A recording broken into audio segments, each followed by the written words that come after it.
Shalom saudara-saudara semua. Shalom, shalom semuanya. Puji Tuhan kita masih bisa belajar sekolah Sabat bersama impromptu dan kita memasuki di pelajaran yang keenam dengan judul Percaya Sepenuhnya Kepada Kristus.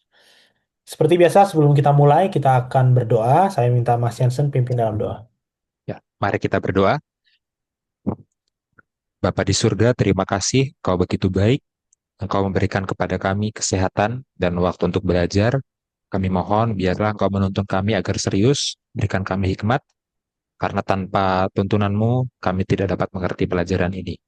Biarlah kami dapat mengenal Engkau dan dapat meneladani Engkau dalam kehidupan kami. Kami mohon ampunilah segala dosa dan kesalahan kami. Kami berdoa dalam nama Tuhan Yesus yang telah menebus kami dari dosa. Amin. Amin. Oke, monggo Mas Jansen. Ya, mari kita langsung awali dengan membaca Filipi 3 ayat 1.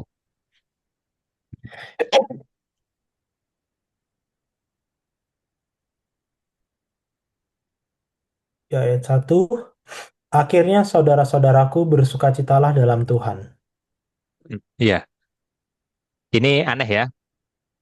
Kata pertamanya saja sudah aneh. Ini ayat 1, bukan ayat terakhir dari surat Filipi, bukan ayat terakhir dari pasal 3, ya. Ayat pertama dari pasal ini memakai awalan akhirnya. Ya, jadi ini sebenarnya ayat pertama atau ayat terakhir, ya. Nah, ada dua cara membaca ayat ini. Yang pertama, kita anggap dia sebagai akhir dari pasal 2, ya. Yang kedua, kita anggap dia sebagai awal dari pasal 1, ya. Dan menurut saya ini berfungsi sebagai dua-duanya, ya. Ayat ini adalah akhir pasal 2, makanya akhirnya, oke, sekaligus awal pasal 1, makanya ditaruh di ayat pertama, ya kan? Ayat ini menghubungkan menghubungkan argumen Paulus yang ada di pasal 1 sampai 2, yang ada di pasal-pasal sebelumnya, dengan argumen Paulus yang ada di pasal 3 sampai 4, yang di pasal-pasal sesudahnya. Sekali lagi, ayat ini menghubungkan argumen Paulus yang ada di pasal 1 sampai 2, ya, dengan yang ada di pasal 3 sampai 4. Akhirnya begini sekaligus langsung melanjutkan ke yang selanjutnya, ya. Dan frasa kuncinya adalah bersukacitalah dalam Tuhan, ya. Bersukacitalah dalam Tuhan. Coba kita ingat pasal 1 sampai pasal 2. Pasal 1 sampai pasal 2 di situ Paulus dijelaskan menderita di penjara. Kuncinya untuk bertahan dalam penderitaan, untuk bertahan waktu di penjara adalah bersukacita dalam Tuhan. Jemaat Filipi juga di pasal sebelumnya diundang untuk ikut menderita bersama dengan Paulus. Masih ingat kan kita? Apa kuncinya untuk ikut menderita? Kuncinya adalah bersukacita dalam Tuhan. Ya, di pasal sebelumnya jemaat Filipi diingatkan untuk rendah hati. Apa kuncinya untuk rendah hati? Bersukacita dalam Tuhan. Jadi kunci dari pasal sebelumnya adalah bersukacita dalam Tuhan. Makanya akhir dari pasal sebelumnya bersukacita dalam Tuhan. Bagaimana dengan pasal selanjutnya? Di pasal selanjutnya kita akan mempelajari bagaimana jemaat Filipi berhadapan dengan ajaran sesat. Oke, bagaimana kuncinya menghadapi ajaran sesat? Bersukacita dalam Tuhan. Jadi awal dari pasal 3 adalah bersukacita dalam Tuhan, ya. Nah, ini jeniusnya gaya argumen Paulus gitu ya. Waktu dia menulis suratnya, dia menulis bagian akhir dari poin argumennya itu sekaligus awal dari argumennya yang lain. Ya, yang mungkin kalau kita baca sekilas ya, kita nggak akan peka. Tapi kalau kita baca pelan-pelan, ya, kita bertanya, kenapa gaya bicaranya seperti ini? Oh, kita bisa sadar ya. Kenapa pasal 1 awal dari sebuah pasal pakai kata akhirnya. Oke, lanjut Bill, ayat 2 sampai 3.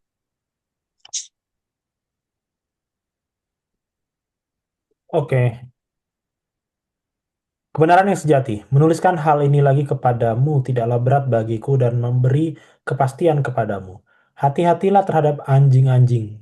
Hati-hatilah terhadap pekerja-pekerja yang jahat. Hati-hatilah terhadap penyunat-penyunat yang palsu. Karena kitalah orang-orang bersunat yang beribadah oleh Roh Allah dan bermegah dalam Kristus Yesus dan tidak menaruh percaya pada hal-hal lahiriah. Oke, terima kasih Bill. Ya, terjemahan bahasa Indonesianya cukup bagus, cukup setia dengan makna asli Yunaninya. Ya, tapi ada sesuatu dalam bahasa Yunaninya yang tidak bisa diterjemahkan ke bahasa Indonesia. Seberapapun sesuainya terjemahan, dia tetap tidak bisa diterjemahkan. Saya kasih contoh dulu ya. Contohnya non Alkitab. Ya, saya kasih contoh dengan pantun dalam bahasa Indonesia. Oke? Pergi ke pasar membeli baju. Bajunya berwarna merah menyala. Ya. Halo semua pemirsa impromptu, mari kita belajar bersama. Ya kan? Perhatikan itu. Waktu saya berpantun, ya, ada rimanya. Ya kan? Toko baju dengan impromptu. Merah menyala dengan belajar bersama. Itu ya, ada rimanya. Bagaimana kalau pantun tadi diterjemahkan ke bahasa Inggris? Ya, going to a shop to buy a cloth. The color of the cloth is a bright red. Hello, all of viewers of impromptu. Let's us study together. Apakah terjemahannya salah? Sama sekali enggak, terjemahannya tepat. Tapi apakah pantunnya diterjemahkan dengan baik, rima-rimanya itu? Tidak. Ya, tidak mungkin itu bisa diterjemahkan dengan baik gitu loh. Nah, ayat ini juga begitu ya, bahasa Yunani itu begitu indah. Ya, sampai tidak bisa diterjemahkan ke bahasa Indonesia ya. Kita buka bil bahasa Yunaninya.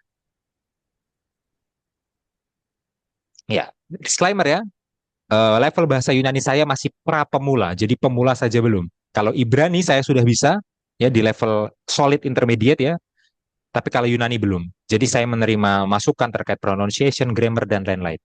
Ya. Nah, saya akan baca ayat ini ya tanpa menerjemahkan dan coba saudara fokus mendengarkan, menyerap, memahami maksudnya. Oke, saya baca ya. Blepete tus kunas, blepete tus kakus, eratas, ergatas. Blepete ten katatomen. Ya, kunas anjing. Kakus ergatas pekerja jahat. Katatomen tukang potong. Ya, sekali lagi kunas anjing, kakus ergatas pekerja jahat, katatomen tukang potong. Ya, perhatikan kunas, kakus, ergatas, katatomen. Semuanya diawali dengan bunyi K. Ya kan? Nah, sekarang saya baca lagi sekali lagi. Ya. Blepete tus kunas, blepete tus kakus ergatas, blepete ten katatomen. Sudah dengar baik-baik bunyinya itu ya. Sangat sangat indah permainan bunyinya ya. Bagaimana cara menerjemahkan ini ke bahasa Indonesia atau bahasa Inggris meskipun terjemahannya benar secara arti ya? Ya susah sekali. Ya kan? Itulah kenapa sangat disarankan untuk membaca dalam bahasa aslinya, ya. Bukan hanya oh kata ini dalam bahasa Yunani artinya ini, maka maknanya begini. Ya oke, itu salah satu cara, tapi bukan hanya masalah makna, bahasa Yunani itu juga punya nuans tersendiri, ya, yang tidak bisa diterjemahkan. Gitu kan? Ya. Nah, sekarang kita sorot di khusus kata blepete. Ya, hati-hatilah bahasa Indonesianya. Muncul 3 kali, blepete tus kunas, blepete tus kakus ergatas, blepete ten katatomen. Ya, di seluruh perjanjian baru hanya di ayat ini kata ini muncul 3 kali, ya kan? Jadi ini ada penekanan, bukan hanya berhati-hati ya, tapi teramat sangat berhati-hati. Makanya sampai diulang 3 kali, ya. Dan perhatikan juga gaya bahasanya. Ini sangat keras, ya, menyebut orang sebagai anjing, kunas, ya, kata aslinya kuon sebenarnya. Menyebut orang lain sebagai orang jahat, menyebut orang lain sebagai pemotong, ya, pemotong tubuh. Ya. Ini sangat kasar. Biasanya gaya bahasa sekasar ini kalau di perjanjian lama itu digunakan oleh nabi yang punya pesan yang sangat mendesak dan sengaja bicara kasar supaya pendengarnya atau umatnya ini risih. Ya, berarti ini Paulus sengaja pakai bahasa kasar ini supaya pembaca surat Filipi ini risih. Artinya, isu yang sedang dihadapi di sini enggak main-main. Bukan isu sepele. Kalau isunya masih sepele, dia nggak perlu sekasar ini. Gitu ya. Nah, dan di sini meskipun ada pengulangan 3 kali, itu bukan 3 hal yang terpisah. Itu adalah satu kelompok yang sama, satu hal yang sama, tapi diungkapkan dengan 3 gaya yang berbeda. Ya, siapa itu Qnas? Siapa itu anjing-anjing? Ya, anjing-anjing itu adalah para pengajar sesat. Ya, siapa itu Kakus Ergatas? Siapa itu para pekerja jahat? Para pekerja jahat itu adalah para pengajar sesat. Siapa itu kata Tomen? Kata Tomen itu adalah para pengajar sesat. Ya, tukang potong. Ya, kenapa? Ajaran sesat mereka berkaitan dengan sunat, ya, dengan pemotongan tadi sunat, ya kan? Mereka memaksakan orang-orang non-Yahudi yang percaya kepada Yesus, orang-orang Yahudi yang menjadi orang percaya, mereka bilang kalau kalian mau masuk menjadi bagian orang percaya, kalian harus sunat dulu. Seakan-akan percaya Yesus nggak cukup. Jadi harus sunat dulu orang-orang non-Yahudi ini. Ya, itu udah diperingatkan Paulus di surat yang lain, di surat Galatia misalnya.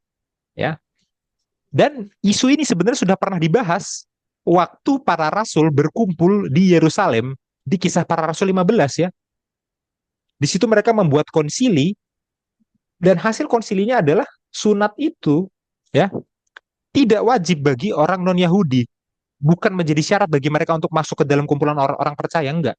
Nah, di sini ada pengajar sesat ya, ada anjing-anjing, ada orang-orang jahat, ada pemotong yang memaksakan sunat ini kepada orang non-Yahudi. Ya, ini adalah ajaran sesatnya. Oke? Nah, apa kunci untuk melawan ajaran sesat ini? Ya, tadi udah sempat dibahas di ayat 1. Kuncinya adalah bersukacitalah.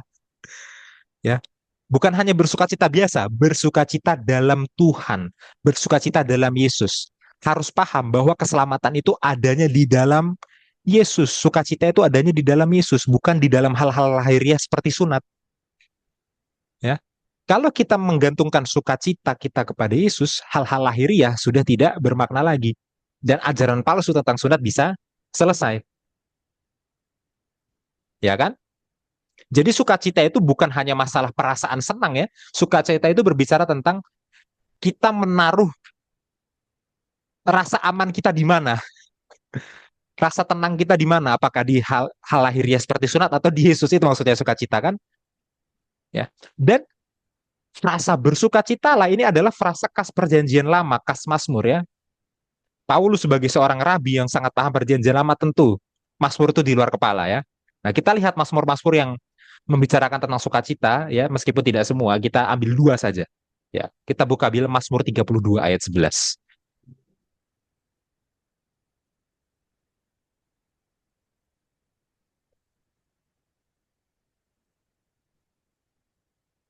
Bersukacitalah dalam Tuhan dan bersorak-soraklah, hai orang-orang benar.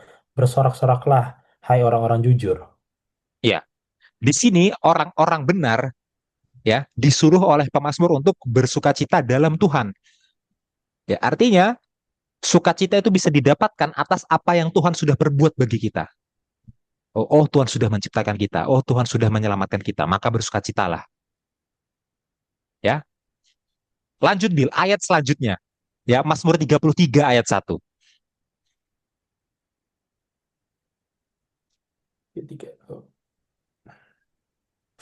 Bersorak-soraklah, hai orang-orang benar dalam Tuhan, sebab memuji-muji itu layak bagi orang-orang jujur. Ya, sekarang bukan bersukacita lagi yang dipakai, bersorak-soraklah. Ya, dalam bahasa Ibrani-nya ini beda ya. Bersorak-soraklah hai orang-orang benar dalam Tuhan. Tapi sama, tetap dalam Tuhan. Ya, alasan bersorak-sorak itu karena apa yang sudah Tuhan lakukan bagi kita. Ya, ini nasihat Paulus ya. Sukacita kita itu bukan apa yang kita lakukan bagi Tuhan. Ya, aku membuat sunat ini untuk menyogok Tuhan. Enggak. Sukacita itu apa yang Tuhan lakukan bagi kita. Oh, dia sudah menciptakan kita, sudah menebus kita. Itu alasan sukacita kita. Ya, dengan begitu ajaran sesat dari anjing-anjing tadi ya bisa di counter. Oke, sampai di sini Bill. Silahkan tanggapannya. Iya, terima kasih Mas Hansen. Eh, ya, sampai di sini kita bisa katakan ini sangat jelas.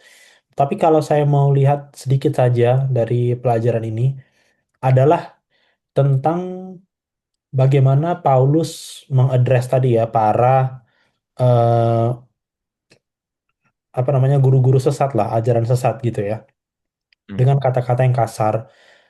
Menurut saya bukan hanya karena ajarannya itu berbahaya dalam komunitas, maksudnya secara sosial ya. Jadi nanti ada semacam sekat antara non-Yahudi dan Yahudi, tentu itu ada kan pada akhirnya kalau ajarannya seperti ini gitu kan. Atau misalnya ya membuat kelompok-kelompok di jemaat atau bahkan nanti beda doktrin antar jemaat jadinya gara-gara satu jemaat mungkin mengadopsi apa namanya ajaran sesat demikian. Tetapi terlebih dibandingkan itu adalah mungkin Paulus melihat bahwa karena kalau alasannya itu bersukacita dalam Tuhan dan mereka mengedepankan doktrin yang salah ini, maka sebenarnya agama mereka jadinya kosong kan. Iya, ya. Dan mungkin itu kekhawatiran yang lebih mengerikan dibandingkan kayak isu sosial yang, oh kita rasis terus kayak kita jarak-jarakan. Itu pasti ada menurut saya. Dan itu kan ada kan. Ya, Paulus sering banget address masalah itu kan. Dan kejadian itu terjadi juga di Perjanjian Baru kepada Petrus. Nah, tetapi mungkin lebih dalam lagi adalah ya jadinya agamanya kosong gitu. Kalau mereka menganggap, oh dengan sunat atau you name it apapun itu gitu ya, kamu mendapat akses dalam komunitas ini atau kamu mendapat akses dalam keselamatan. Jadi kan sebenarnya peran Yesus jadi nggak ada dong. Hmm. Dan mungkin itu yang berbahayanya menurut saya. Sampai dia menggunakan kata-kata yang mungkin terlihat kasar, ya kan? Anjing, pekerja jahat, pemotong, gitu ya. Karena sama saja ajaran ini merendahkan Yesus. Nah, dan itu jadinya unik kan? Eh, Ajaran yang merendahkan apa yang Yesus lakukan di masa lalu, padahal alasan bersukacitanya adalah apa yang Yesus sudah lakukan di masa lalu. Hmm. Jadi kayak counter argumen alasan untuk bersukacita ajaran ini mengedepankan manusianya, ego manusianya kan. Jadi nanti mungkin mereka bilang, oh karena aku sudah disunat, makanya aku layak atau apapun itu. Dan menurut saya itu yang jauh lebih bahaya. Dan eh, ya bukan cuma secara doktrin ya, tapi kadang-kadang kita secara praktik kekristenan kita pun kadang-kadang berpikir seperti itu ya. Mungkin bukan sunat, Hmm. tapi coba aja Ya, apapun. ya. Memelihara hari Amal, Sabat misalnya. perbuatan, ya. Hmm. Wah, saya sudah memelihara hari Sabat. Saya tidak buka medsos selama sepanjang Sabat. Hebat sekali saya. Hmm. Nah, gimana kita memandang eh, cara kita yang kita pikir menuruti hukum gitu? Hmm. Nah, apakah nanti kalau Paulus melihat praktek keagamaan kita sekarang, Paulus akan mengatakan anjing, pekerja jahat dan pemotong. Karena jadinya kita merendahkan apa yang Yesus sudah lakukan. Dan itu kan berbahaya kan? Hmm. Gitu ya. Jadi kita bangga akan misalnya bangga akan yaitu pemeliharaan hari Sabat kita, bangga akan ketepatan waktu kita di gereja, bangga akan aransemen musik kita misalnya, bangga akan teraturnya ibadah kita. Itu bukan berarti salah ya. Tapi di mana Hmm. kita meletakkan sukacita dalam beribadah, pasti itu memberikan elemen sukacita gitu. Itu pasti. Tapi kan itu bukan sesuatu yang harus dibanggakan dan menjadi poin utama kan dalam hal itu. Jadinya apa nanti? Ya saya nggak banyak, saya nggak bukan nggak banyak, saya nggak kurang ya melihat orang yang misalnya contohnya ini bukan untuk merendahkan, tapi misalnya let's say orang ini adalah orang yang strict gitu. Jadi kalau orang yang lagu spesial tuh harus latihan dulu, itu benar. Lalu Hmm. nanti kalau misalnya dia di Jumat kecil atau apa, lalu ya seadanya, jadi dia semuanya dikritik ini, gimana malaikat mau hadir, gini gini gini gini. Jadinya dia hilang esensinya kan. Padahal ya ada keterbatasan di sana, ada hal-hal yang nggak bisa dia apa namanya nggak bisa dikontrol dalam hal itu. Menurut saya selain doktrin ya, tentu kalau doktrin ya kita udah belajar. Maksudnya kalau doktrin itu kan kelihatan gitu ya. Oh, ini doktrinnya kayaknya berbeda. Hmm. Tapi gimana dengan praktik keagamaan kita? Karena mungkin sunat ini mereka anggap itu biasa aja kan. Tapi bagi non Yahudi apaan nih harus sunat-sunat gitu kan? Perasaan nggak ada gini. Mungkin itu Mas Hansen. Monggo kalau mau ditambahkan atau ini. Ya, kalau menurut saya utamanya tetap doktrin ya, bukan Iya, praktek iya, yang non doktrinal ya. Karena di praktek yang non doktrinal Paulus gak sekeras ini. iya, iya. Ya, kita cuma temukan satu kali kayak gini. Dan untuk hal-hal praktek lain yang non doktrinal, Paulus justru bisa lebih toleran. Contoh Hmm, ada orang yang sombong, kemudian dia eh, menginjil untuk cari nama. Ya kan Paulus bilang, ya asalkan Yesus diberitakan. Oh, Paulus toleran di situ. Tapi dalam hal ini dia kasar, dia bilang orang-orang seperti itu seperti anjing. hmm, hmm, Artinya hmm. isunya adalah doktrin, isunya adalah waktu Yesus sudah tidak utama di sini. Oke. Ya, jadi menurut saya tentu kita harus aware dengan aplikasi-aplikasi lain ya. Tapi nggak semua hal yang non doktrinal diperlakukan sekeras ini. Oke. Nah, jadi dia bisa sekeras ini karena Yesusnya udah diganti dengan yang lain, gitu ya. Nah, dan memang mungkin bisa ditambahkan, Bill, sunat sendiri ya itu Alkitabiah ya. Sunat Iya. sendiri itu dari Kejadian 17 ya, perjanjian Abraham dengan Tuhan.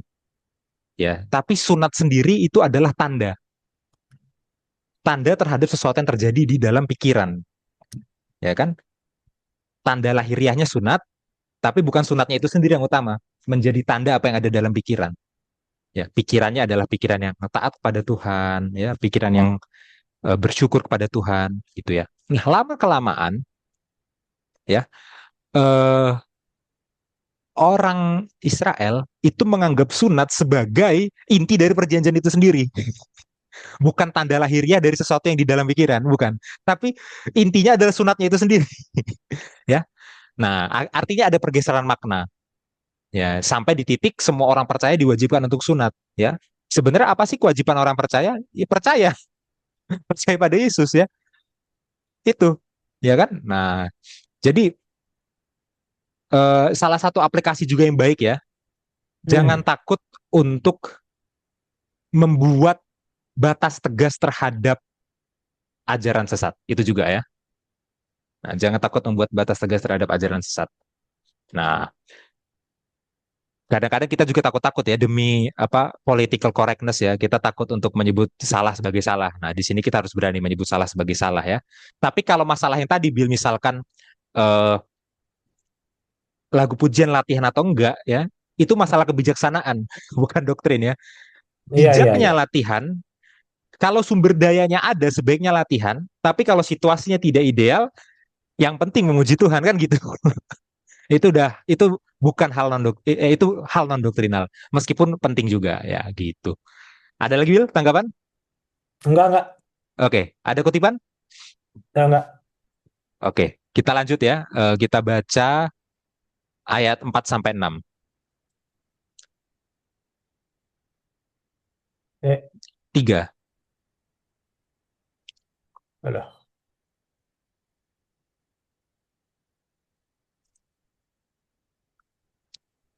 Ayat 4 sampai 6. Sekalipun aku juga ada alasan untuk menaruh percaya pada hal-hal lahiriah, jika ada orang lain menyangka dapat menaruh percaya pada hal-hal lahiriah, aku lebih lagi. Disunat pada hari ke-8 dari bangsa Israel dari suku Benyamin, orang Ibrani asli tentang pendirian terhadap hukum Taurat, aku orang Farisi, tentang kegiatan aku penganiaya jemaat. Tentang kebenaran dalam menaati hukum Taurat, aku tidak bercacat. Iya, jadi kita bisa bilang ya, masa lalu Paulus itu sebenarnya penuh ketaatan terhadap hukum Taurat. Masa lalu Paulus itu penuh kehormatan, ya kan? Nah, tapi nggak ada satupun dari kehormatan masa lalu Paulus, dari ketaatan masa lalu Paulus yang membuat dia selamat. Justru masa lalu Paulus inilah yang membuat dia buta. Ya, di masa lalu Paulus itu nggak sadar bahwa dia butuh Yesus. Dia pikir semua penurutannya itu sudah cukup, gitu ya. Nah, secara khusus kita bahas tentang sunat ya, karena ini topik utamanya. Masalah sunat dia bilang disunat pada hari ke-8. Jadi Paulus bukan hanya sunat, tapi disunat pada hari ke-8. Ya, artinya dari lahir udah menjadi bagian dari umat perjanjian, dari lahir sudah Yahudi. Ya, bukan some convert dia ini. Ya, tanda perjanjiannya itu udah sejak lahir. Artinya dihubungkan ke argumen di ayat sebelumnya, kalau kamu mau mendasarkan keselamatan pada sunat ya, kamu nggak ada apa-apanya dibanding aku. Kalau emang mau adu sunat gitu loh. Nah, nah lebih lanjut tentang profil Paulus ya, kita baca kisah para rasul 21 ayat 40, Bil.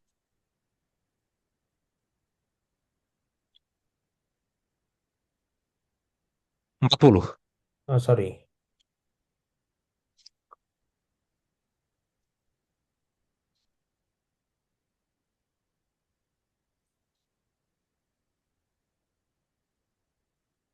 Hmm.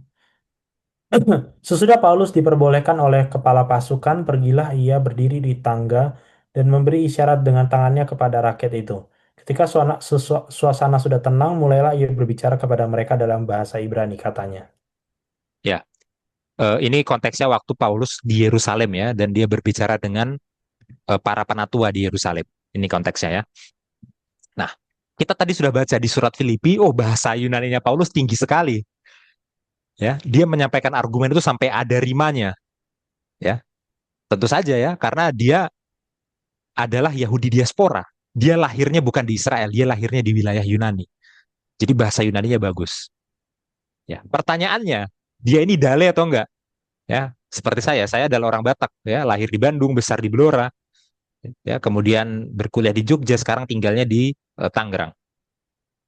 Oke, bisa bahasa Batak enggak? Ya, Paulus kita tidak perlu khawatir ya. Paulus meskipun dia diaspora, meskipun dia adalah Yahudi perantauan, dia fasih berbahasa Ibrani. Ya, fasih berbahasa Ibrani. Ya, secara khusus ini adalah bahasa Ibrani Mishnahik namanya ya, karena bahasa Ibrani itu berkembang ya sama kayak bahasa Indonesia kan. Bahasa Indonesia di era Siti Nurbaya dengan bahasa Indonesia Gen Alpha sekarang itu kan udah agak beda bahasa Indonesianya ya. Nah, Hmm. bahasa bahasa Ibrani juga begitu. Tetap bahasa yang sama, core vocabulary-nya sama ya, core grammar-nya sama, tapi tetap ada perbedaan nanti ya masalah penggunaan kata kerja, masalah pronunciation ada perbedaan. Dari bahasa Ibrani Alkitab ya sampai bahasa Ibrani Mishnahik itu di eranya Paulus ya, sampai bahasa Ibrani modern di era sekarang itu ada perbedaan. Ya, dia bisa berbahasa Ibrani Alkitab tentu saja dia mengerti karena dia baca Alkitab ya, dan dia bisa bahasa Ibrani percakapan Mishnahik di zaman itu. Ya. Dan Paulus gak mungkin menyapa orang-orang Yahudi di Yerusalem dengan bahasa Yunani karena itu akan menimbulkan kecurigaan. Ya kan, kamu ini Yahudi beneran gak sih? Kok nyapa kami pakai Yunani? Kamu ini sudah terlalu banyak terpengaruh dengan ajaran Yunani pasti, dengan filsafat Yunani. Makanya menyapa kami dengan Yunani. Ya, tapi Paulus gak lakukan itu. Paulus ngomong pakai Ibrani. Ini, ya, aku umat perjanjian asli ini, bahasaku Ibrani. Ya, oke, lanjut Bil. Pasal selanjutnya, kisah 22 ayat 2 sampai 3.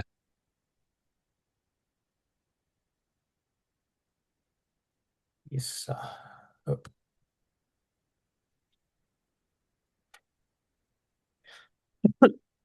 Kisah 22 ayat 2 sampai 3. Ketika orang banyak itu mendengar ia berbicara dalam bahasa Ibrani, makin tenanglah mereka. Ia berkata, "Aku adalah orang Yahudi lahir di Tarsus di tanah Kilikia, tetapi dibesarkan di kota ini.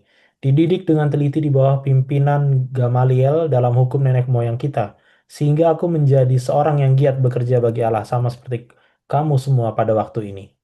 Ya, perhatikan begitu Paulus bicara dalam bahasa Ibrani, orang para penatua di Yerusalem langsung tenang. Oh iya, ternyata dia masih menjadi bagian kita ya, masih halak kita dia ya.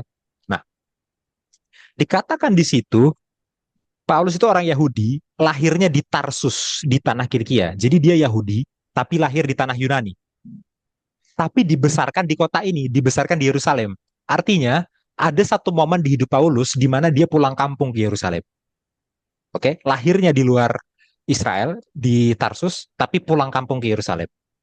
Kenapa pulang kampung? Ya, ini para scholars masih berdebat. Ada dua kemungkinan dia pulang kampung.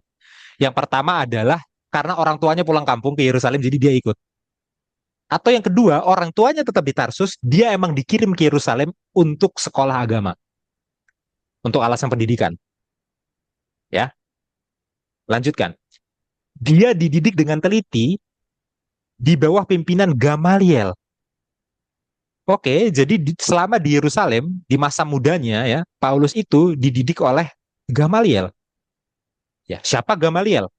Ya, Gamaliel itu adalah rabi besar dan dia berasal dari sekolah Hillel, Beit Hillel ya. Nah, bagi Bapak Ibu yang belum tahu, di zaman itu sekolah kerabian itu ada persaingan ya antara Beit Syamai dengan Beit Hillel. Ya, dari Beit Hillel itu salah satu guru yang besar itu adalah Gamaliel. Artinya Paulus itu sekolah di sana ya. Makanya kalau kita lihat gaya penafsiran Paulus ya, meskipun nggak sama persis, gaya penafsiran dia itu agak mirip dengan gaya penafsiran yang diajarkan oleh sekolah Rabi Hillel. Gitu ya, seperti itu. Jadi ini nggak main-main ini ya. Kita lanjutkan. Dididik dengan teliti di bawah pimpinan Gamaliel dalam hukum nenek moyang kita. Hmm. Oke, dalam hukum nenek moyang. Jadi dia benar-benar mengerti hukum nenek moyang. Perjanjian lama itu dia benar-benar tahu dalam bahasa aslinya. Ya, jadi kalau kita lihat Paulus banyak mengutip Septuaginta di suratnya, bukan karena dia nggak paham bahasa Ibraninya. Dia sengaja kutip Septuaginta supaya orang Yunani paham. Tapi aslinya Paulus tuh pasti paham asli Ibraninya, perjanjian lama. Ya, dan memang memahami perjanjian lama yang terbaik adalah dalam bahasa Ibrani. Jadi nggak perlu diragukan pemahaman dia. Gitu ya. Dia juga akrab dengan, bukan hanya dengan Alkitab, dia juga akrab dengan tradisinya orang Farisi. Ya, dia akrab dengan tradisinya orang Farisi. Yang perlu kita tahu, orang Farisi itu punya hukum tambahan yang di luar Alkitab. Ya, ada yang namanya Torah Shemiktaf. Torah Shemiktaf itu adalah Torah yang tertulis. Itulah kitab Musa. Kejadian, Keluaran, Imamat, Bilangan, Ulangan, Alkitab. Tapi mereka juga punya yang namanya Torah Sheba Alpei. Torah yang ada berdasarkan mulut, Torah lisan katanya. Torah lisan ini adalah hukum-hukum tambahan, hukum-hukum pengembangan ya yang ditambahkan kepada apa yang ada di Alkitab. Tapi hukum yang tradisi ini juga sebenarnya non Alkitabiah. Paulus juga familiar dengan yang tradisi, bukan hanya dengan Alkitab, dengan yang di tradisi juga dia familiar. Ya, bagaimana cara menjalankan ritual kemurnian misalkan. Oh, dia pasti familiar. Ya, hukum mencuci tangan itu ya, netilat yadayim ya. Peraturan tentang hari Sabat ya. Ada 39 hal yang tidak boleh dilakukan di hari Sabat. Ya, dia pasti tahu itu. Tata cara untuk melakukan korban. Oh, dia pasti tahu. Peraturan atau tradisi untuk menjalankan hari raya. Oh, dia tahu ya. Mulai dari hari raya Alkitabiah yang ada tambahan tradisinya, misalkan ya dari misalkan Sukot, ya, Pesach, Shavuot, sampai hari raya yang non Alkitabiah. Ya, misalkan Hanukah, misalkan. Oh, dia pasti tahu tata caranya. Ya, dan aturan-aturan tentang kehidupan sehari-hari dia pasti tahu. Ya, karena kalau kita belajar Yudaisme, ya, agama Yahudi, aturan tradisi itu jauh melampaui apa yang ada di Alkitab, ya. Sesederhana di pagi hari, begitu bangun, bacaan doanya itu apa, itu diatur. Gitu ya. Nah, jadi kalau masalah mau ngomong yang lahiriah ya, salah pilih lawan. Masalah yang lahiriah ini udah paling jago nih, udah mentok ini, ya. Ini udah Torah Promax. Ini Torah Promax, Mishnah Promax ini orang. Ya. Tapi bagaimana cara Paulus menyikapi masa lalunya yang penuh ketaatan? Kita kembali ke Filipi, kita lanjutkan membaca Filipi 3 ayat 7 sampai 9. Tetapi apa yang dahulu merupakan keuntungan bagiku, sekarang kuanggap rugi karena Kristus. Malahan segala sesuatu kuanggap rugi karena pengenalan akan Kristus Yesus Tuhanku lebih mulia daripada semuanya. Oleh karena dialah aku telah melepaskan semuanya itu dan menganggapnya sampah, supaya aku memperoleh Kristus dan berada dalam dia bukan dengan kebenaranku sendiri karena menaati hukum Taurat, melainkan dengan kebenaran karena kepercayaan kepada Kristus, yaitu kebenaran yang Allah anugerahkan berdasarkan kepercayaan. Oke, ya. Pada dasarnya Paulus menganggap yang lama tidak berharga, yang berharga hanyalah Kristus, ya gitu ya. Jadi Paulus menukar semua kehidupan lamanya dengan hidup baru ya di dalam Yesus ini ya. Nah, sekarang kita fokus ke ayat 9. Di ayat 9 ada dua frasa yang cukup jadi perdebatan. Ya, yang saya yakin Bill punya banyak komentar tentang frasa ini ya. Ada frasa kebenaranku sendiri dan ada frasa kebenaran karena kepercayaan kepada Kristus. Ya, jadi kebenaranku sendiri, kebenaran Paulus sendiri, dan kebenaran karena kepercayaan kepada Kristus. Ya. Nah, ini apa maksudnya? Maksudnya kebenaran sendiri. Apa maksudnya kebenaran Kristus? Ya. Pertama, kebenaranku. Kita bahas satu-satu ya. Kebenaranku itu sebenarnya adalah frasa yang familiar di Perjanjian Lama. Bukan Paulus yang baru menemukan frasa itu ya. Di Perjanjian Lama ya, banyak, tapi secara khusus kitab Ulangan ya, saya kasih contoh, ini bisa dicatat, Ulangan 9 ayat 4 sampai 29 gitu ya. Di situ disebutkan kebenaran Israel. Nah, waktu disebut kebenaran Israel itu bukan berarti Israel benar. Justru sebaliknya, kebenaran Israel itu adalah gaya bahasa untuk menyampaikan bahwa Israel itu tidak mampu menaati kebenaran. Jadi ketidakmampuan Israel menaati kebenaran disebutnya sebagai kebenaran Israel. Kebenaran versi Israel adalah kebenaran yang tidak mampu. Kira-kira gitu ya. Ya ini memang gaya bahasa gitu. Nah, makanya di sini waktu Paulus bicara tentang kebenaranku, kebenaran Paulus artinya apa? Kebenaran versi dirinya sendiri adalah sebuah ketidakmampuan. Kebenaran Paulus adalah ketidakmampuan dia untuk menaati Torah, menaati hukum Musa. Oke, ini ya kebenaranku. Sekarang bagaimana dengan kebenaran Allah, kebenaran Yesus? Apa maksudnya? Nah, di sini kita butuh keterangan dari surat-surat Paulus yang lain. Ya, karena Paulus banyak menggunakan istilah ini di surat-suratnya yang lain. Jadi kita lebih teologi sekarang ya daripada eksegesis ya. Kita pelajari teologi Paulus tentang kebenaran Allah. Tolong Bill ditampilkan 2 Korintus 5 ayat 21.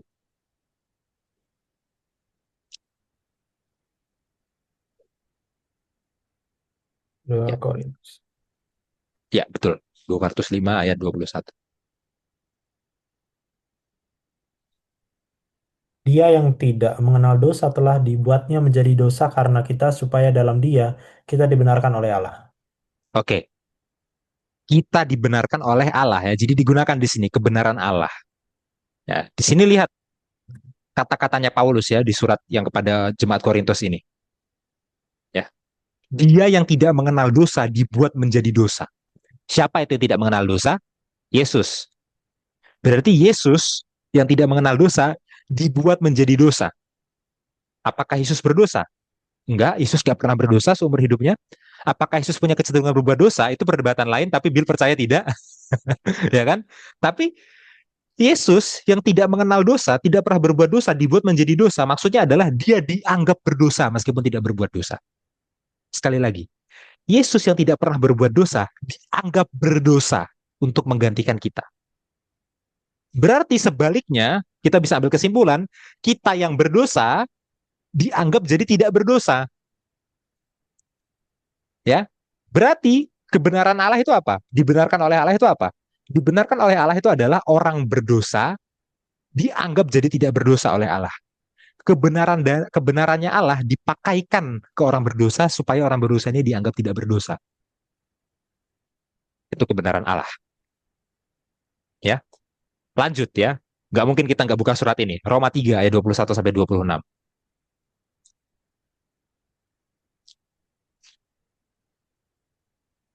Roma 3 ayat berapa, sorry? 21 sampai 26.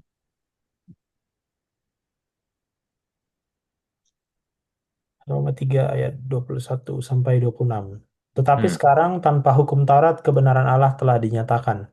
Seperti yang disaksikan dalam kitab Taurat dan kitab-kitab para nabi, yaitu kebenaran Allah karena iman dalam Yesus Kristus bagi semua orang percaya, sebab tidak ada perbedaan. Karena semua orang telah berbuat dosa dan telah kehilangan kemuliaan Allah. Dan oleh kasih karunia telah dibenarkan dengan cuma-cuma karena penebusan dalam Kristus Yesus.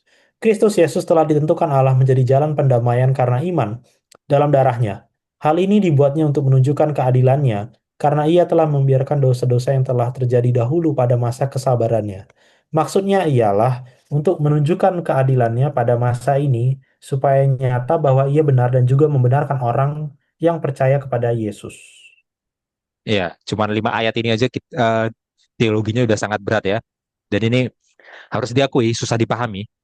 Saya nggak akan jelaskan semua hal, tapi saya mau ambil 2 poin penting. Poin pertama adalah Yahudi dan non-Yahudi, semua orang terlepas dari apapun dia Yahudi atau non-Yahudi telah kehilangan kemuliaan Allah. Semua orang telah berdosa. Jadi di hadapan Torah semua orang bersalah. Karena meskipun orang Yahudi itu punya Torah, mereka kan juga pernah melanggar Torah. Karuan lagi orang non-Yahudi memang nggak punya Torah. Jadi semuanya sama-sama bersalah. Itu yang pertama. Kedua, di sini Paulus menggunakan frasa kebenaran Allah. Lagi-lagi dipakai kan? Kebenaran Allah. Dan waktu berbicara kebenaran Allah, ya kita baca tadi 5 ayat, Paulus secara ringkas ya, Paulus itu bilang bahwa kebenaran Allah itu bisa dipakaikan kepada manusia hanya dengan satu cara, yaitu kematian Yesus. Oke, jadi kebenaran Allah itu hanya bisa diberikan kepada manusia melalui kematian Yesus, menurut ayat ini. Oke, kita simpan informasi dari 2 Korintus, kita simpan informasi dari Roma 3 di pikiran kita kembali ke Filipi 3 ayat 9, Bil. Tolong ditampilkan tanpa dibacakan lagi.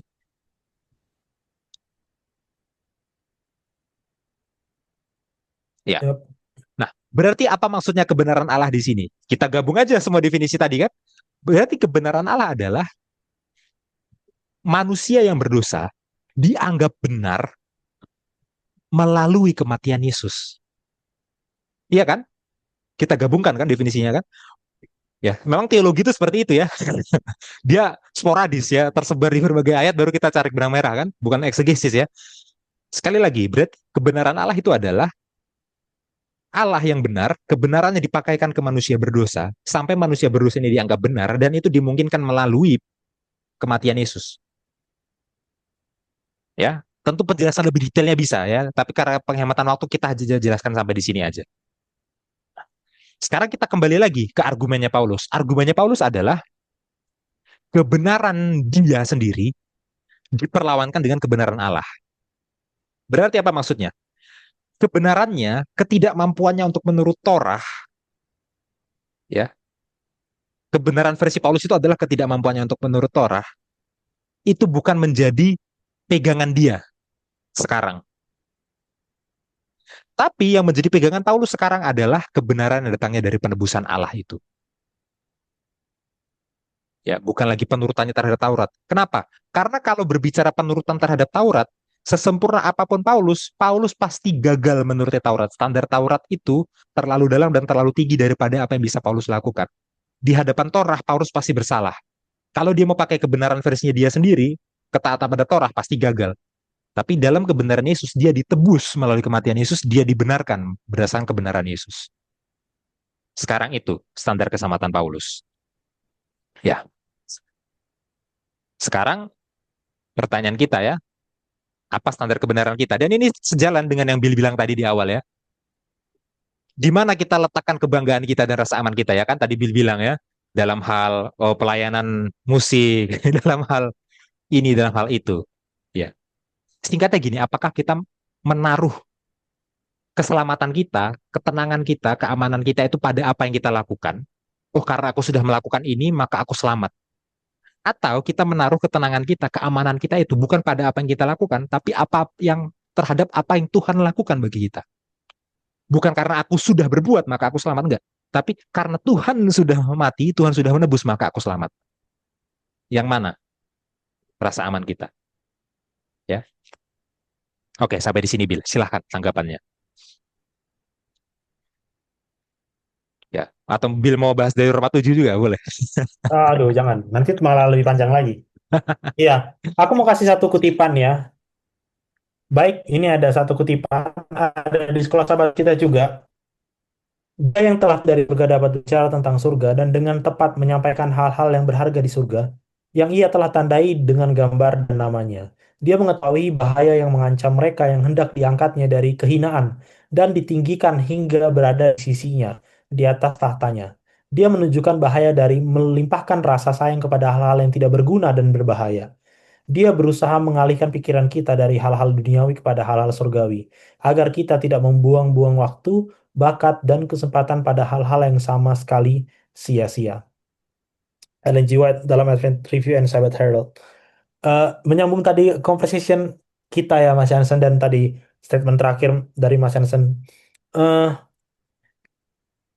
Kadang-kadang kalau kita baca kutipan ini atau kita baca Filipi tadi, apalagi yang ayat kesukaannya itu kan yang apa tuh, tetapi apa yang dahulu merupakan keuntungan bagiku sekarang kau anggap rugi gitu kan. Terus kita berasumsi oh yang dimasukkan itu adalah misalnya makanan yang tidak sehat, lalu jarang berolahraga, lalu bekerja Iya. pada hari Sabat, dengar musik rock misalnya. Ya apapun lah. Ya, biasanya orang berpikir seperti itu kan. Korupsi, habis itu apa lagi? Nah, Maki-maki pasangan, atau misalnya harta benda, mengejar harta. Kita pikir kayak gitu. Lalu tadi Mas Henderson sambut eh, conversation kita. Lalu aku mikir, jangan-jangan gini, apa yang kita anggap itu sia-sia biasanya? Yang kita anggap sia-sia itu adalah yang kita anggap keuntungan kan biasanya. Maksudnya yang ternyata mhm, sia-sia, sorry. Yang ternyata sia-sia itu biasanya yang kita adore gitu kan. hmm, Yang kita hmm, adore. Mungkin ada apa ya? Mungkin ada level struggle kita di mana yang tadi definisi tadi, kesia-siaan itu adalah yang tadi. Kekayaan, jabatan, bla bla bla. Dan itu pasti ada. Saya juga mengalaminya dan saya pikir kita semua mengalaminya ya. Nah, hmm, menurutku yang berbahaya adalah yang di dalam ini di mana mereka berpikir mereka udah menyelamatkan diri mereka dengan ini, hmm, iya, dengan menyunat. Ternyata itu hmm. sia-sianya. Jadi, yang tadi Mas Rian sambut, kita pikir pelayanan kita itu menyelamatkan kita. Mungkin. Nah, Ternyata itu sia-sianya. Ternyata hmm. kita nggak fokus kepada Tuhan kan. Kita nggak punya hubungan yang personal kepada Dia. Jadi kita bisa aja sibuk. Bahkan yang lanjut bilang tidak membuang-buang waktu. Jangan-jangan pelayanan kita tuh ternyata buang-buang waktu doang. Hmm, Bisa jadi. Dan itu jadinya kalau pakai pelajaran sabar lalu itu jadinya apa? Itu jadinya eh, apa itu? berlelah-lelah apa itu katanya? Berjuang sia itu kan Iya, berlelah-lelah iya. Heeh, ya kan? Jangan itu kan bagi kita pergumulannya bukan lagi di hal tahta wanita, mungkin bukan itu, kan bukan itu. Tapi jangan pergumulan kita adalah yang ini hmm. gitu kan. Dan menurut saya itu yang mengerikan sih. Itu yang berbahaya sih. Mungkin itu, Mas. Iya, iya, iya, iya. Memang ya, eh, yang biasanya orang menginterpretasikan ayat ini, masa lalunya itu adalah yang berdosa, kita bilang lah gitu ya. Jadi yang dahulu itu adalah yang berdosa, yang sekarang itu adalah pelayanan. Ternyata bagi Paulus, yang dahulu itu adalah pelayanan, yang sekarang Kristus. Wah, itu kan mind blowing ya. Ya, dan memang seberapa sering kita dalam kehidupan beragama kita ya, kita akhirnya sibuk dalam program memang ya. Ini harus diakui ya. Dan saking sibuknya program, ya fokusnya udah nggak ke Kristus lagi ya. Ya, kita bisa jadi officer yang paling produktif dalam 1 tahun tanpa fokus ke Kristus itu sangat bisa ya. Sangat bisa.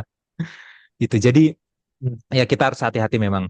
Ya, satu pelajaran yang baik juga ya, kita bisa baca kisahnya Maria dan Marta ya. Yang satu sibuk melayani, Hmm. ya, ditegur oleh Yesus. Yang satu diam aja mendengarkan. Ternyata itu yang benar yang mendengarkan. Yang kelihatannya kok nggak kerja, tapi dia fokus fokus terhadap apa yang Yesus lakukan ke dia. Bukan fokus mau melakukan sesuatu ke Yesus ya. Bukan berarti melayani di makanan itu salah ya. Tapi saking fokusnya ini kan pelayanan gitu ya, udah nggak fokus lagi sama Yesus gitu ya. Nggak pernah lagi dengar khotbah, nggak pernah lagi Iya. apa merenungkan pengorbanan Yesus bagi kita. Fokusnya adalah oke, sekarang jam khotbah, waktunya siapin makanan ya gitu. Ya, ya coba kita pikirkan lagi baik-baik ya. Oke, terima kasih ya. Ya, tentu ini cukup menampar ya. Lanjutkan Bil, ayat 10 sampai 11. Yang kehendaki ialah mengenal Dia dan kuasa kebangkitannya dan persekutuan dalam penderitaannya, di mana aku menjadi serupa dengan Dia dalam kematiannya, supaya aku akhirnya beroleh kebangkitan dari antara orang mati. Oke, ya ini cukup singkat ya. Kuncinya di sini bagi Paulus adalah mengenal Dia. Nah, ini kan mengenal Dia itu jadi kunci, ya. Pertanyaan lagi, bagaimana caranya mengenal Yesus? Ya, ya kita memang hidup di tahun 2026 ya. di situasi saat Yesus sudah tidak lagi bersama-sama dengan kita secara fisik. Ya, dia sudah naik ke surga. Jadi yang tinggal bersama kita adalah catatan kehidupannya, ya. Sehingga mengenal dia, ya, itu adalah mempelajari Alkitab, ya. Baru yang kemudian adalah pengalaman, ya kan?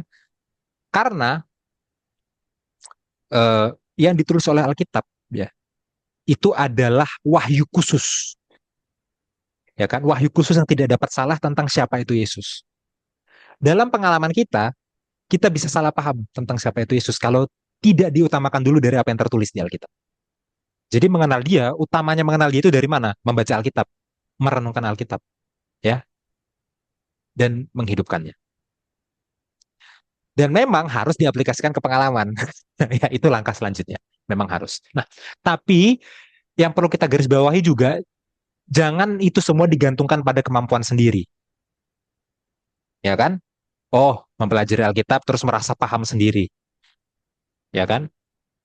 Kemudian bisa menarik aplikasi dan mempraktekkannya dengan kekuatan sendiri. Jangan begitu ya.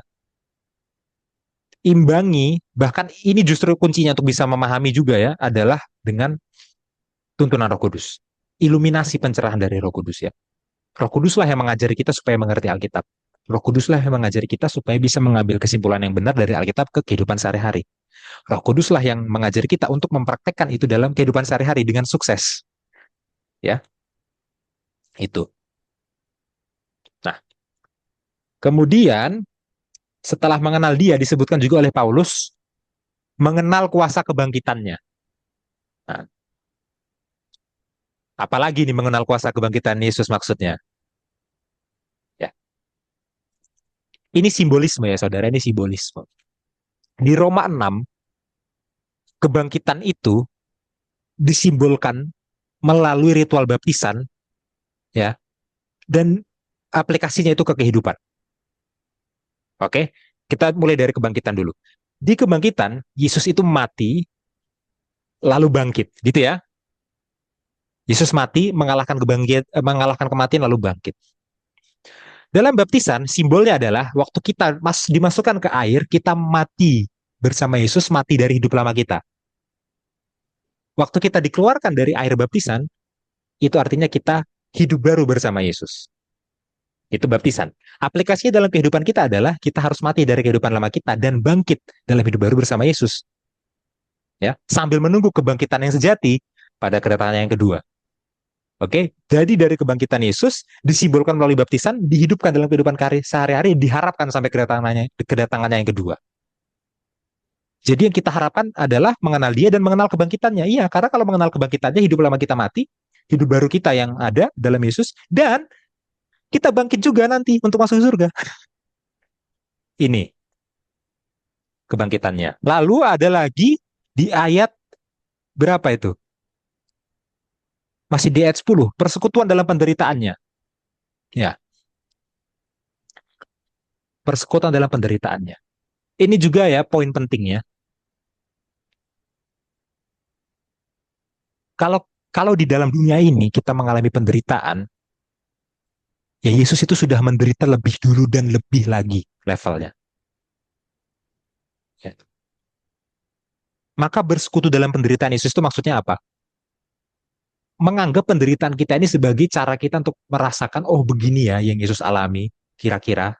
Sebagian kecil yang Yesus alami untuk menebus dosa kita. Waktu kita menderita, kita ingat, oh iya ya, begini menderita. Berarti betapa luar biasanya dulu Tuhan sampai mau menderita. Jadi penderitaan kita adalah mengambil bagian dalam penderitaan Yesus. Ya. Nah, dengan lebih memahami penderitaan Yesus, kita bisa lebih mengapresiasi apa yang sudah dia lakukan bagi kita. Nah, ada 3 poin ini ya. Mengenal dia, mengenal kuasa kebangkitannya, mengenal persekutuan dalam penderitaannya. Ya. Ini kuncinya. Dan kuncinya semuanya akhirnya apa? Kalau kita mau jadikan satu kata. Apa, Bil, kalau jadi satu kata kuncinya? Sukacita, mengenal. Yesus ya kuncinya ya. Oh, Yesus. Yesus. Iya, pada akhirnya ujung-ujungnya Yesus. Bukan kita, tapi Yesus gitu ya. Bukan kita, tapi Yesus gitu. Keselamatan itu kuncinya adalah apa yang Yesus lakukan bagi kita lagi-lagi, bukan apa yang kita lakukan bagi dia kan? Itu ya. Oke, Bill, kita lanjutkan ayat 12 sampai 16. Bukan seolah-olah aku telah memperoleh hal ini atau telah sempurna, melainkan aku mengejarnya. Kalau-kalau aku dapat juga menangkapnya. Karena kalaupun Karena aku pun telah ditangkap oleh Kristus Yesus. Saudara-saudara, aku sendiri tidak menganggap bahwa aku telah menangkapnya. Tetapi ini yang kulakukan. Aku melupakan apa yang telah di belakangku dan mengarahkan diri kepada apa yang di hadapanku. Dan berlari-lari kepada tujuan untuk memperoleh hadiah, yaitu panggilan sorgawi dari Allah dalam Kristus Yesus. Karena itu marilah kita yang sempurna berpikir demikian. Dan jikalau lain pikiranmu tentang salah satu hal, hal itu akan dinyatakan Allah juga kepadamu. Tetapi baiklah tingkat pengertian yang telah kita capai, kita lanjutkan menurut jalan yang telah kita tempuh. Oke, terima kasih Bill ya. Ya, kita fokus ke ayat 14. Di ayat 14 dikatakan berlari-lari kepada tujuan untuk memperoleh hadiah. Ya, jadi ini seperti lomba ya, lomba lari sampai garis finish. Pengalaman kita dengan Yesus dibandingkan seperti kita ada di sebuah perlombaan ya. Artinya harus fokus ke depan sampai tujuan. Ya. Kalau lomba lari itu nggak ada gunanya melihat ke belakang, itu akan membuang waktu. Nggak ada gunanya berhenti di sini. Utamanya bukan yang di sini. Namanya lomba lari itu intinya garis finish, itu maksudnya. Nah, maksudnya adalah dalam pengalaman kita, kalaupun ada masa lalu kita, seperti masa lalu Paulus yang kita anggap sia-sia, jangan fokus dalam kebersalahan masa lalu itu. Juga jangan fokus dengan apa yang ada sekarang, ya kan? Seakan-akan hidup itu cuma yang saat ini. You only live once. YOLO. Enggak. Tapi yang namanya pengalaman rohani itu adalah fokus garis finishnya di mana. Nah, dan kita tahu garis finishnya adalah kedatangan Yesus yang kedua kali. Nah, jadi dalam pengalaman hidup, kalaupun semuanya terasa berat, ya masa lalu begini, sekarang kok begini. Ingat, finishnya ini, ya. Kalau kita ingat finishnya di mana, kita akan semangat. Sama kayak orang lagi lomba Hmm. lari. Aduh, udah capek. Yang lalu udah sekian kilometer, sekarang udah di kilometer segini. Tapi tujuan kita bukan di sini, tujuan kita finish. Hmm. Ya, tujuan kita finish. Nah, ingat garis finishnya, ya. Nah, jadi kalau kita punya tujuan, mungkin kita punya finish tertentu ya di dunia ini ya, target-target tertentu dalam pelayanan, dalam pekerjaan, ya. Itu bukan finish kita yang sebenarnya, ya. Finish kita yang sebenarnya adalah tinggal bersama dia, tinggal bersama dia. Ah, oke Bill, sampai di sini Bill. Silahkan tanggapannya. Iya, dan dan itu yang sulit ya, karena setan berusaha untuk berpikir finish kita ada di dunia ini, Ya. ya kan? Entah itu melalui godaan di dunia ini atau berpikir bahwa tidak ada kehidupan setelah kematian. Mhm. Itu. Dan ya ya jadinya sia-sia kan jadinya kalau kita lihat kayak gitu. Itulah yang Paulus bilang kan. Apa yang dia dulu anggap ini ternyata sia-sia gitu. Ya bukan berarti ini kayak jadinya fokus ke depan, jadi nggak berpikir apapun, nggak ya itu ekstrim yang salah ya. Bukan itu Hmm. maksudnya dan saudara tahu bukan itu maksud Paulus. Hmm. Yang Justru dimaksudkan gini Bill, Paulus, mungkin eh, sedikit tambahan. Justru melakukan yang terbaik saat ini itu adalah hmm, cara untuk mempersiapkan yang terbaik di garis finish. Kita pakai hmm, contoh pelari lagi. Pelari yang fokus ke garis finish pasti lari dengan maksimal di titik ini. hmm, Iya dong. Nggak mungkin ada orang berpikir garis finish tapi di titik ini dia nggak lari. hmm, Ya, dia lari di titik ini bukan karena dia fokus di titik ini, dia berlari di titik ini untuk garis finish. Sama dengan kita. Kita lakukan yang terbaik di yang sekarang, ya, untuk fokus di garis finish. Nah, jadi fokus di garis finish bukan berarti di sekarang ya jadi nggak serius. Nah, bukan gitu ya. Itu jelas salah. Oke, silakan Bill, lanjutkan. iya iya benar. Dan itu sih yang sulit. Ya ini pelajaran untuk kita semua ya sebenarnya, untuk saya, untuk saudara-saudara semua. Bukan untuk melihat ke belakang, saya bilang ini, tapi coba kita merefleksikan diri. Kira-kira kita tuh benar-benar berlomba atau enggak? Hmm, Atau kita di perlombaan yang salah sebenarnya? hmm, Ya, menurut saya itu sih, Mas Hansen. hmm. Ya, ada kutipan Bill? Baik, ini ada satu kutipan terakhir, agak panjang saudara, tapi menurut saya ini bagus sekali ketika saya baca.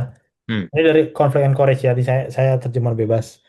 Paulus melakukan banyak hal. Ia adalah seorang guru yang bijaksana. Banyak suratnya penuh dengan pelajaran yang mendidik, yang menguraikan prinsip-prinsip yang benar. Ia bekerja dengan tangannya karena ia adalah seorang pembuat tenda, dan dengan cara ini ia mencari nafkah sehari-hari. Ia memikul beban yang berat untuk gereja-gereja. Ia berusaha dengan sungguh-sungguh untuk menyampaikan kesalahan-kesalahan mereka di hadapan mereka, agar mereka dapat memperbaikinya dan tidak tertipu serta disesatkan dari Allah. Ia selalu berusaha membantu mereka dalam kesulitan mereka. Namun, ia menyatakan satu hal yang kulakukan. Tanggung jawab hidupnya banyak, namun ia selalu mengingat satu hal ini. Rasa kehadiran Allah yang terus-menerus mendorongnya untuk selalu mengarahkan pandangannya kepada Yesus, Sang Pencipta dan Penyempurna imannya. Tujuan besar yang mendorong Paulus untuk terus maju menghadapi kesulitan dan kesusahan seharusnya menuntun setiap pekerja Kristen untuk mengabdikan dirinya sepenuhnya kepada pelayan Allah. Daya tarik duniawi akan disajikan untuk mengalihkan perhatiannya dari juru selamat. Tetapi ia harus terus maju menuju tujuan, menunjukkan kepada dunia, kepada malaikat, dan kepada manusia bahwa harapan untuk melihat wajah Allah sepadan dengan semua usaha dan pengorbanan yang dituntut oleh pencapaian harapan ini. Murid Kristus yang paling rendah sekalipun dapat menjadi penghuni surga, ahli waris Allah atas warisan yang tidak dapat binasa dan yang tidak akan lenyap. Semoga setiap orang dapat memilih karunia surgawi, menjadi ahli waris Allah atas warisan yang haknya aman dari penghancur manapun selama-lamanya. Jangan memilih dunia, tetapi pilihlah warisan yang lebih baik. Teruslah maju, perjuangkan jalanmu menuju sasaran untuk mendapatkan hadiah dari panggilanmu yang tinggi di dalam Kristus Yesus. Segera kita akan menyaksikan penobatan Raja kita. Mereka yang hidupnya telah tersembunyi bersama Kristus, mereka yang di bumi ini telah berjuang dalam perjuangan iman yang baik, akan bersinar dengan kemuliaan penebus di dalam kerajaan Allah. Yaitu kutipan penutup untuk pelajaran kita. Agak panjang, tapi saya rasa ini bagus sekali ya. Mungkin itu, Mas Hansen. Ya, amin. Terima kasih, Bill. Kalau begitu, mari kita rangkum ya pelajaran kita. Yap.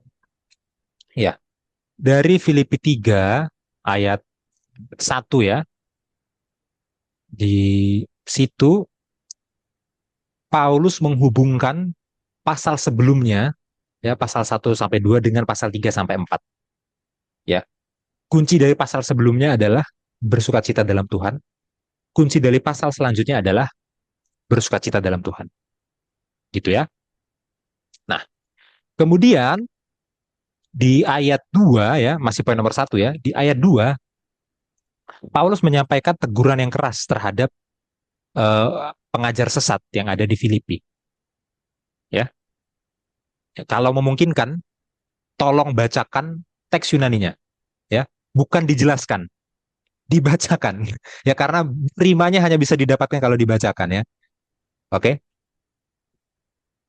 Dan di situ kata hati-hatilah ya, blepete, blepete muncul 3 kali. Satu-satunya di seluruh Alkitab di mana kata ini muncul 3 kali. Artinya peringatannya sangat tegas.